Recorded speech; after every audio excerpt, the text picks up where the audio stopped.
then you can determine what your budget is, and then you can figure out how to do your financing. If I can add one thing to that, as if it wasn't difficult enough to be able to surmount the seemingly insurmountable obstacle of raising enough money to actually get your film in the can, nowadays you can't just be filmmakers. You have to be sellers at the same time, because there are no slots left in distribution. I mean, the distributors, you're fighting for a space that your likelihood is to win the lottery over, really getting a theatrical release these days. Not really, but it's close. So you have to be able to go to guys or identify, or have someone on your behalf identify the Michael Mansours in the world, because you have to raise part of your P&A as well after you raise your funding to be able to get a shot at enticing a distributor to be able to co-commit that financing. If your movie is good enough. Yeah. I think, not to be the doomsayer, but I think really, I guess the best analogy I can make is some of us are Michael Jordan and some of us are Scottie Pippen and Ron Harper. I think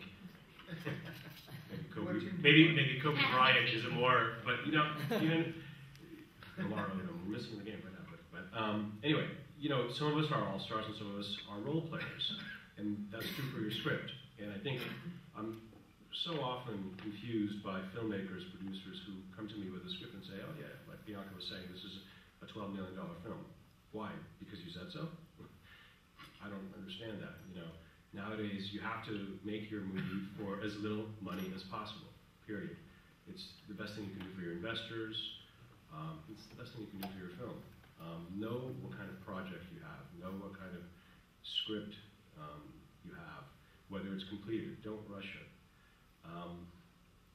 Honestly, you're better off making a small genre film these days for less than $1 million, preferably less than $500,000, because that's going to see a faster return.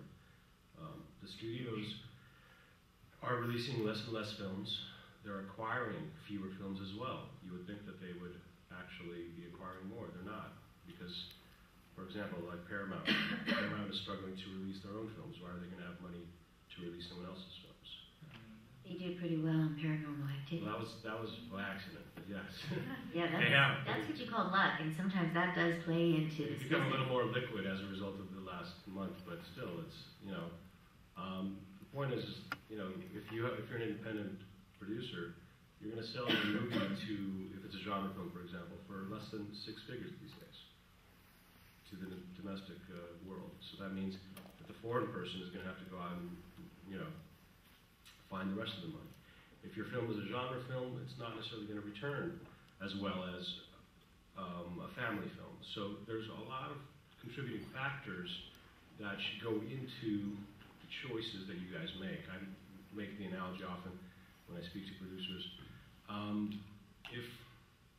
If Crest was making a new toothpaste, they'd go out and do a market study and see if there's actually a market for this toothpaste, and then they manufacture it. We're the only business where we create the product and then go, hey, I wonder if I can market it, or I wonder if it can get distribution. It's really, for lack of a better term, ass backwards. And you really have to think of this as a business. I know a lot of you want to consider yourselves as auteurs or filmmakers, and there's something very glamorous about that, but this is a business. And if you don't think about distribution and marketing, when you first start the process, then you're only hurting yourself and your investors. You may not have to worry about making a film if you don't think about that, because you'll never get the investor. Some hack filmmakers who aren't thinking of that. And again, nowadays it's to your benefit to look as amateur as possible. So you really, I can't say that I have all of the answers. Obviously I don't, but you have to put as many chips in your corner as possible in order to succeed. And it all starts with the script, and the casting, and thinking about the marketing, as I was saying before. And at what point would a filmmaker come see you? I know Craig recommended as early as possible, but when do you have a conversation with a sales agent? Well, there are only so many of us out there. So if you know somebody who works in that world, then approach them as soon as possible. We're pretty busy people, though, so we don't have a lot of time. I have my own scripts to read. We're also a production company, so I don't necessarily have a lot of time to read other people's scripts. But I can read coverage I have a lot of producers who approach me. Bianca asks me questions all the time about casting or this or that. I try to provide as much information as possible. Obviously, a lot of it's hypothetical because it's based on previous films and my experience. I deal with the foreign buyers every day. Their tastes change. A lot of these people who are the buyers they're mostly middlemen. So they're not actually dealing with the consumers. They're actually selling it to the exhibitors, to the distributors in their territory. Many of them are older, white males. They're not necessarily a reflection of the best, of the most informed and up-to-date opinion. That said, these are the people who are in that business, and these are the people I have to deal with. So I have to market your film to them and convince them of its viability. So to answer your question, you should get involved with the salesperson, sales agent, as early as possible if you know some. And make sure they're qualified. There are a lot of people out there who claim that they know and don't. There's a website that you can find information about them. It's actually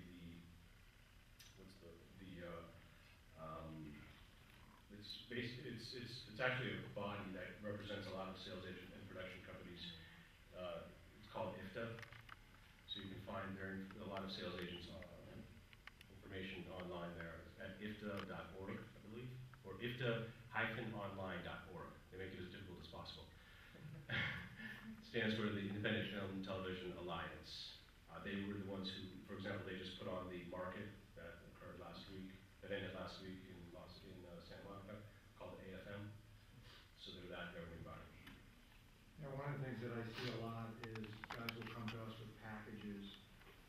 They don't have their financing in place 100% of the time, trying to get us to pre-fund credits and things like that, which we won't do.